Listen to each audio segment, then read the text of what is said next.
En el nombre del Padre, del Hijo y del Espíritu Santo. Amén. Bendecido día, hermanos, para este lunes 21 de febrero. Leemos del Evangelio según San Marcos, capítulo 9, versos del 14 al 29. En aquel tiempo, cuando Jesús bajó del monte y llegó al sitio donde estaban sus discípulos, vio que mucha gente los rodeaba y que algunos escribas discutían con ellos. Cuando la gente vio a Jesús, se impresionó mucho y corrió a saludarlo. Él les preguntó: ¿de qué están discutiendo? De entre la gente uno le contestó: Maestro, te he traído a mi hijo, que tiene un espíritu que no lo deja hablar.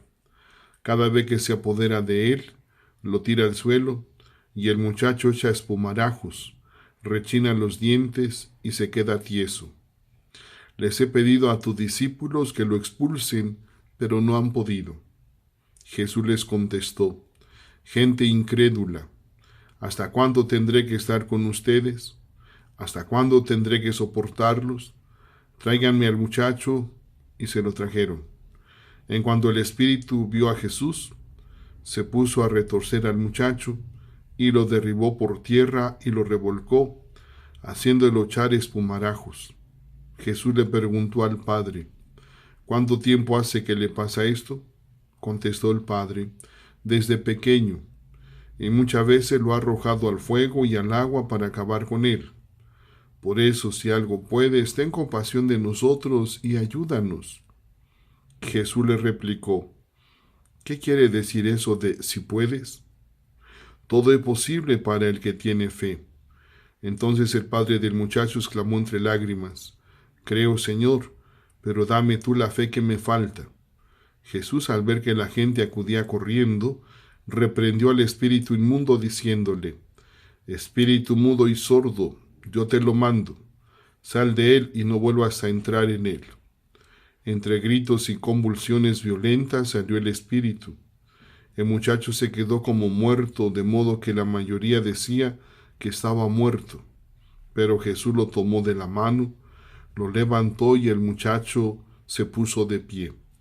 Al entrar en una casa con sus discípulos, estos le preguntaron a Jesús en privado: ¿por qué nosotros no pudimos expulsarlo? Él les respondió: esta clase de demonios no sale sino a fuerza de oración y de ayuno. Palabra del Señor. Gloria a ti, Señor Jesús. Jesús baja del monte donde se había transfigurado y vuelve con el resto de sus discípulos. Los encuentra rodeados de una muchedumbre que se queda sorprendida con su inesperada llegada. Dejando aparte toda discusión, todos se apresuran a saludar al Maestro. Jesús pregunta el motivo de la reunión y de los discípulos, gente sencilla y maestros de la ley, y tras cierta vacilación, es el padre de un muchacho endemoniado quien toma la palabra. Cuenta el estado de salud en el que se encuentra su hijo y afirma que los discípulos no han podido liberarlo. Jesús se indigna con todos, porque constata que su predicación y los milagros realizados no han consolidado ni la fe de los discípulos ni la fe de la gente. Con todo, y aunque con una nota de rabia y de cansancio, Jesús no abandona a esta gente y le ofrece una vez más su ayuda. El padre del muchacho interviene de nuevo y pone al descubierto la endeblez y la inconsistencia de su fe. Si algo puedes. Esta petición sorprende al maestro y responde de inmediato: todo es posible para el que tiene fe. Al decir creo, el padre del muchacho afirma la impotencia del hombre y la gran misericordia de Dios. Entonces Jesús realiza el milagro. Libera al muchacho del espíritu mudo y deja pasar un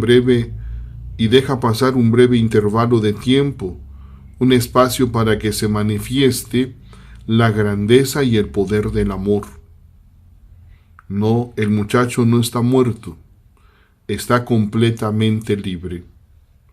Cuando los discípulos le preguntan a Jesús la razón de su impotencia, se refiere a la oración, es decir, al reconocimiento total y humilde de que todo viene de Dios y de que contar únicamente con nuestros propios medios no conduce a ninguna parte. En conclusión, podemos también decir que para Dios actúe en favor nuestro se requiere la fe, la oración constante y el ayuno. Fe, porque ¿cómo vas a pedir un favor a alguien que sabes que no te lo puede hacer? En el caso de Dios, si tú no crees, tú mismo estás limitando el poder de Dios.